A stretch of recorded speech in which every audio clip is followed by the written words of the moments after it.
Hey folks, Aaron here from Beansprout. I have an update on my research project. For the last 3 years now, I've been researching the musical instruments made by the first three Portuguese luthiers in Hawaii in the 1880s and 90s. And folks are always asking me for ideas on where I'm getting my research and information, so I'm going to do another book rundown of what I've been reading. A bit of an update. I recently had an article published in Ukulele magazine, and it's about getting one of these instruments fixed up and sent home to Hawaii. So if you haven't seen that one, you should go find it. It's kind of a mini version of the big research project that went into Mortise & Tenon magazine last year. Okay, now for the reading list. If you're only going to read one thing, I recommend it's this book here.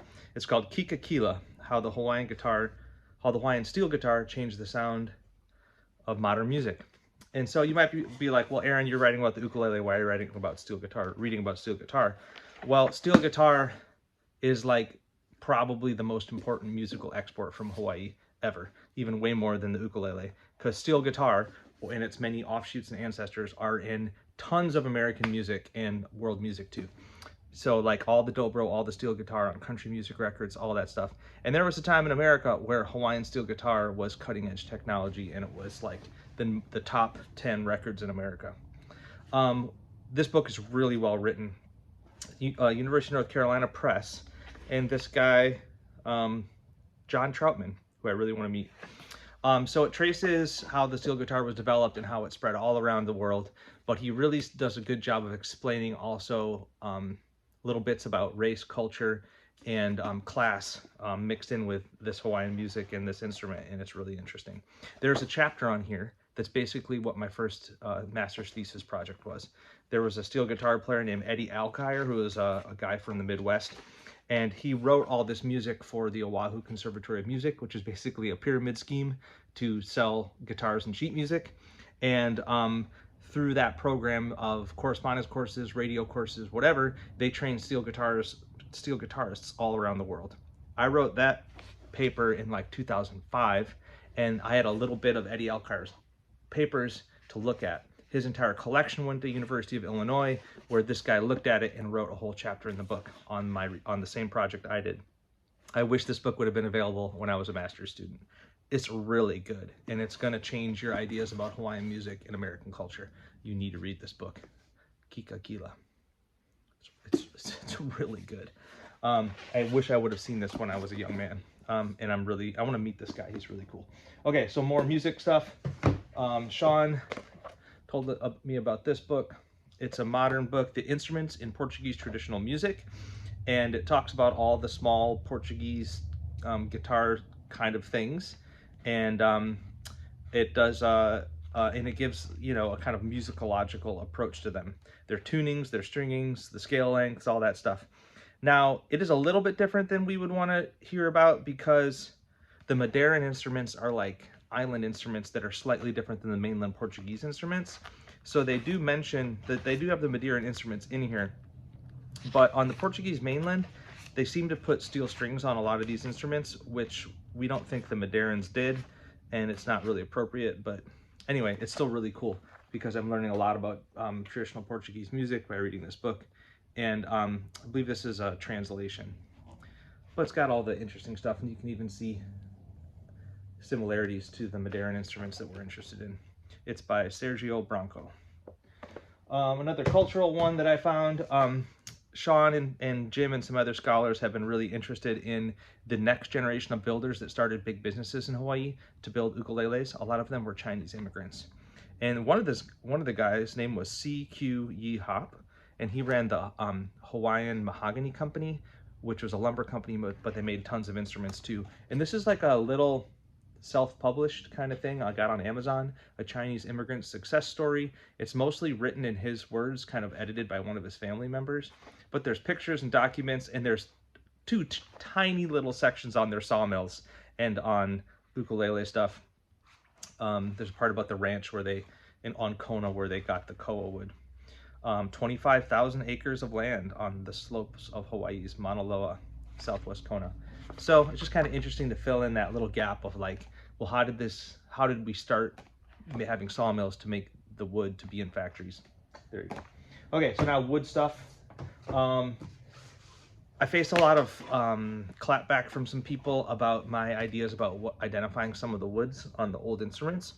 And it's really interesting where it's like, I might think or know that that piece of wood is Douglas fir or spruce, but how do I know that?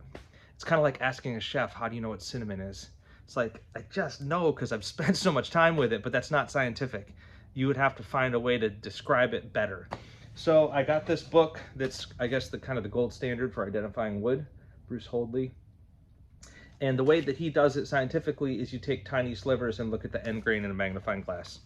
And he goes through all the different kinds of woods and the wood structure and cell structure and how to examine them and scientifically how to group them together.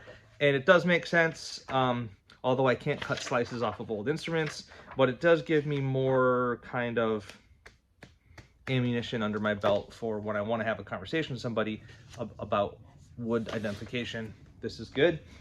To go along with this, I found this at the cool, weird used bookstore in my town. It's called The Wood Book. As far as I can understand, a European guy came to America at the early part of the 20th century and collected like every American wood he could get his hands on, and they made these color slides that were a big deal at the time with end grain and then like quarter sawn and flat sawn. And apparently this collection of slides like still exists somewhere. And so then there's this big book about all the different American woods. And it's kind of interesting. I think some of it's kind of out of date and some of it's kind of colloquial. I think they've learned a lot more since then. But here's a great example. This is the page that's about myrtle that I use all the time. And it gives a scientific name, and it gives some description where it grows, what it's used for, and it gives some of the nicknames too. So even on here, it's called California laurel, California bay laurel, that sort of thing. Although where we live, we call it myrtle, so that's not really in there. But anyway, another book on identification. So I've got more ammunition when I want to talk to people, although it is just the domestic American woods.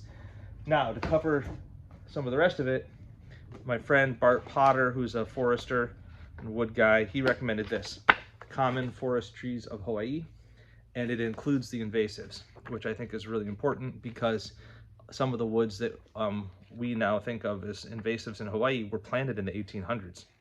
There's big stretches of forest of trees that don't originally come from there. So it doesn't have pictures of the lumber, it just has information about each tree and where it came from and who planted it originally, what it's used for. And this has been really helpful as I work with some of the Hawaiian timbers people have been importing to me. So yeah, that's kind of it for right now. Kika Kila is the real take home. So I've got some music, some culture, some history, and some wood stuff on my latest reading and research. Where's this project going? Well, I'm not totally sure, except for we've got some customers who are asking me to build instruments in that style. And so we will at some time this year be offering instruments in that style for order. And no, I will not be doing a copy of anyone's work. I think I got a good sense of these three builders when I looked at their stuff over the years. I don't intend to copy them at all. I intend to make my own instruments inspired by their tools, techniques, and materials. So stay tuned for that. Anyway, I appreciate you folks. Go read a book. Cheers.